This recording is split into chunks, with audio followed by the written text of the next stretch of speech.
غور کرنے کا مقام ہے۔ ہمارے معاشرے کا حال آج بہت گندا ہوتا جا رہا ہے، ہمارے معاشرے کا حال بہت خراب ہوتا جا رہا ہے۔ ہمارے اندر یہ چیزیں پیدا ہوتی جا رہی ہے کہ کسی کے اوپر حسد کرنا، کسی کے اوپر تہمت لگانا، کسی سے حسد رکھنا، کسی کو گالیاں دینا، کسی کو برا بھلا بکنا۔ لیکن لوگوں، شریعت اس بات کی اجازت نہیں دیتی کہ کسی سے حسد رکھو، کسی سے بغض رکھو، کسی کے اوپر تہمت لگاؤ، کسی کے اوپر انگلیاں اٹھاؤ یا کسی کی برائی کرو۔ اس بات کی شریعت اجازت نہیں دیتی۔ لیکن ہمارے معاشرے کے اندر حال یہ ہے، ہمیں دیکھا جائے ہم دوسرے کو گالیاں دیتے ہیں، ہمیں دیکھا جائے ہم دوسرے کے بارے میں برا بھلا بکتے ہیں، ہمیں دیکھا جائے ہم دوسرے کی برائی کرتے ہیں، ہمیں دیکھا جائے ہم دوسرے کے اوپر انگلیاں اٹھاتے ہیں۔ لیکن شریعت نے اس بات کی اجازت نہیں دی ہے کہ کسی کے اوپر انگلی اٹھاؤ، کسی کی برائی کرو، کسی کے اوپر تہمت لگاؤ یا کسی کو برا بھلا بکو۔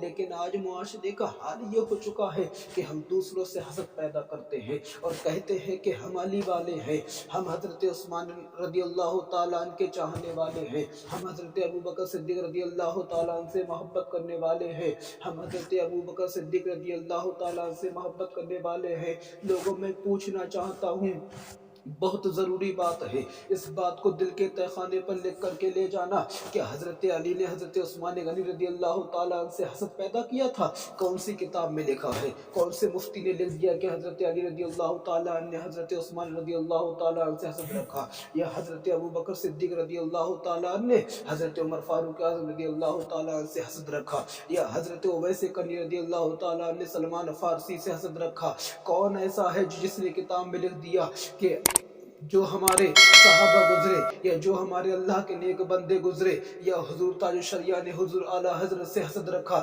ایسا کوئی سی کتاب میں لکھا ہوا نہیں ہے، ایسے کسی مفتی نے نہیں لکھا ہے۔ ارے ان لوگوں کا حال تو یہ تھا، اگر کسی کو زیادہ اونچا دیکھا یا کسی کو زیادہ مرتبے پہ دیکھا تو اس کے لیے دعا کی کہ اللہ تعالیٰ اس کی عمر میں برکت عطا فرمائے۔ لیکن ہمارے معاشرے کے اندر حال یہ ہو چکا ہے، ہم دوسروں کو گالیاں بکتے ہیں، دوسرے کے بارے میں برا بھلا بکتے ہیں، لیکن لوگوں، جیسا انسان ہوگا اسے ویسا ہی دکھائی دے گا۔ جو مصطفیٰ کریم صلی اللہ تعالیٰ علیہ وسلم اس دنیا کے اندر تشریف لائے، جب لوگوں نے انہیں دیکھا، صحابہ اکرام نے انہیں دیکھا تو کہا کہ مصطفیٰ صلی اللہ تعالیٰ علیہ وسلم سب سے زیادہ حسین ہے، ان کی طرح دنیا میں آج تک کوئی نہیں آیا ہے اور نہ صبح قیامت تک کوئی آئے گا۔ لیکن ابو جہل نے جب مصطفیٰ کو دیکھا تو کہا کہ مصطفیٰ صلی اللہ تعالیٰ علیہ وسلم تو بدصورت ہے۔ تو مصطفیٰ کریم صلی اللہ تعالیٰ علیہ وسلم نے ارشاد فرمایا کہ میں ایک آئینہ ہوں، اور اس آئینے میں ابو جہل نے اپنی شکل کو دیکھا